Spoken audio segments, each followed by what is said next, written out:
was my first night working the graveyard shift at St. Mary's Hospital.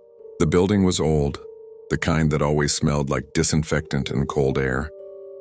The lights in the hallway flickered, and every footstep echoed like someone was walking behind you. At exactly 2:10 a.m., my pager buzzed. "Room 317, the message said. No name, no details.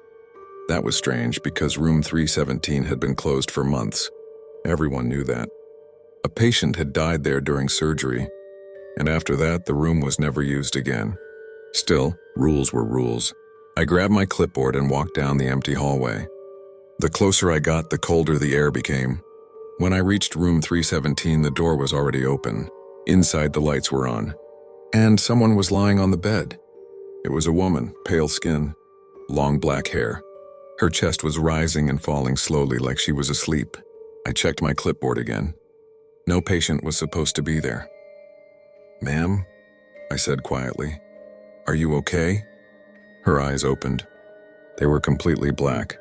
She turned her head slowly toward me and whispered, "You're late." Suddenly my pager went off again.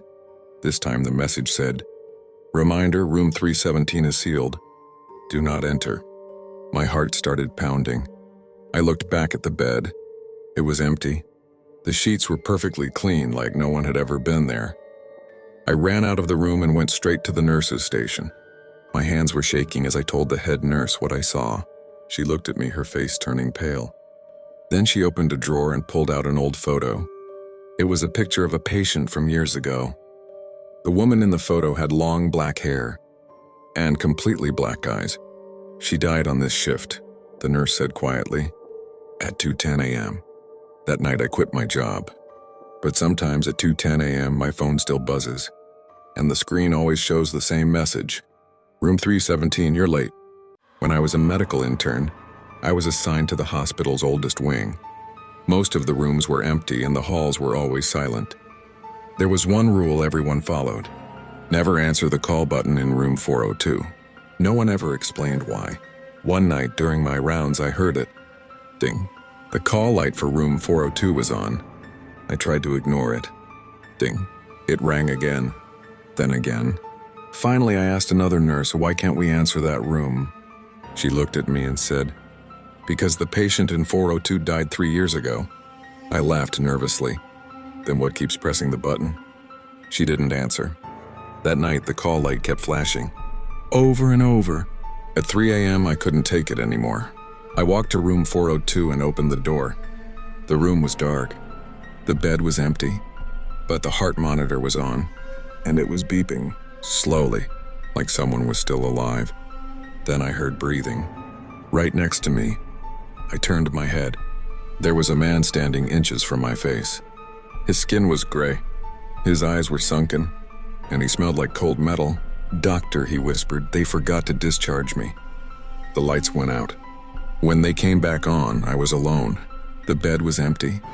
The monitor was off. The next morning, I asked the head doctor about room 402. He sighed and said, "That patient died during surgery. But sometimes, he still tries to call a nurse." From that day on, whenever I hear a call bell at night, I never assume it's a living patient. Every hospital has a basement. Ours was filled with old files, broken equipment, and patient records no one cared about anymore. One night, my supervisor told me to retrieve a file from the basement archives. The lights down there were weak. The air smelled like dust and rust.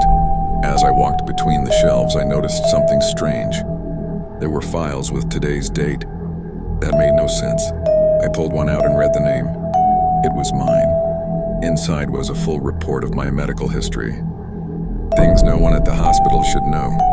Then I heard footsteps. Slow, heavy, dragging. I turned around and saw a hospital bed being pushed toward me, but no one was pushing it.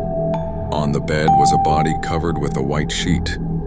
It stopped right in front of me. A hand slowly reached out from under the sheet and grabbed my wrist.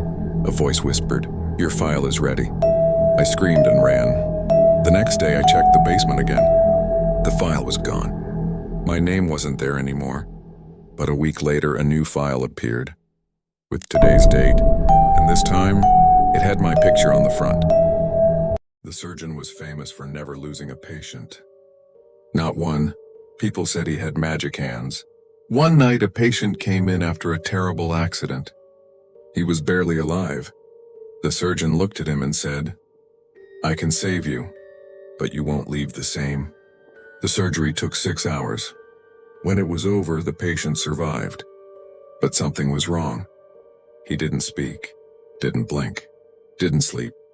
He just stared at the wall. Days later, nurses started reporting strange things. They said they saw the surgeon standing in the patient's room at night, just watching him. Even though the surgeon had gone home, one night a nurse followed the figure into the room. The patient was sitting up in bed, smiling, in the reflection of the window. The nurse saw the surgeon's face, inside the patient's body. The next morning, the surgeon was found dead in his office. The patient? Gone. Some say the surgeon finally succeeded. He didn't just save lives anymore. He learned how to switch places with them.